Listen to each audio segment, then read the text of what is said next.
ಹಂಗೋ ಹಿಂಗೋ ಹೆಂಗೋ ಇದ್ದೆ ನೀ ಹಿಂಗಾಗೋದೆ ನೋಡು ಅಂತಮ್ಮ.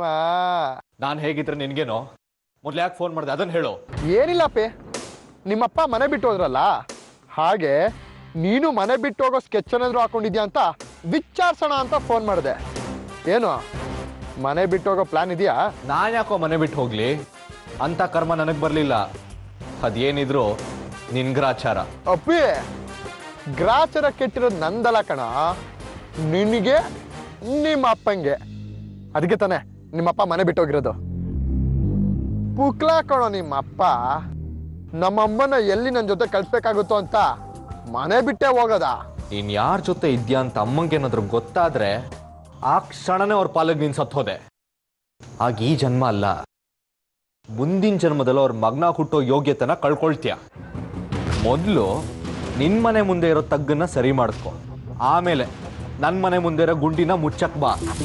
ಲೋ ಅಪ್ಪಿ, ನಿನ್ನ ಹತ್ರ ಹೇಳ್ಸ್ಕೊಳ್ಳೋ ಅವಶ್ಯಕತೆ ನನಗಿಲ್ಲ ಕಣೋ.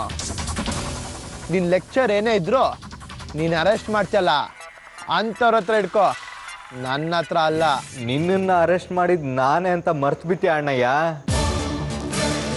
ಮರ್ತಿದ್ರೆ ಹೇಳು, ಇನ್ನೊಂದ್ಸಲ ಅರೆಸ್ಟ್ ಮಾಡಿ ಬುದ್ಧಿ ಕಳ್ಸೋದೇನೋ ಬ್ರಹ್ಮಾಸ್ತ್ರನೇ ಪ್ರಯೋಗ ಮಾಡ್ತೀನಿ.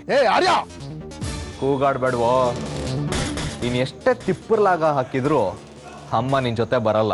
ಲೋ ಅಪ್ಪಿ, ಅದನ್ನ ತಪ್ಸೋದಕ್ಕೆ ನಿನ್ನಿಂದ ಅಲ್ಲ, ನಿಮ್ಮ ಅಪ್ಪನಿಂದನೂ ಸಾಧ್ಯ ಇಲ್ಲ.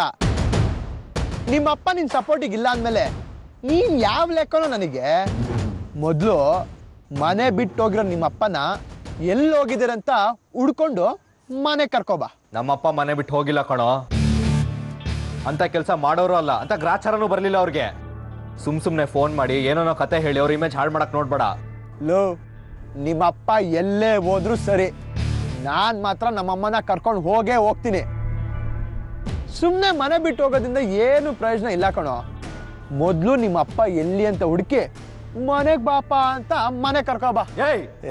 ಸುಮ್ಮನೆ ಕಿರ್ಚ್ಬೇಡ ಕಣೋ ಅಪ್ಪಿ, ನನಗೆ ಸೌಂಡು ಅಂದ್ರೆ ಅಲರ್ಜಿ. ನಾನು ಹೇಳಿದ್ ನೆನಪಿದೆ ತಾನೆ? ಬಾಯ್.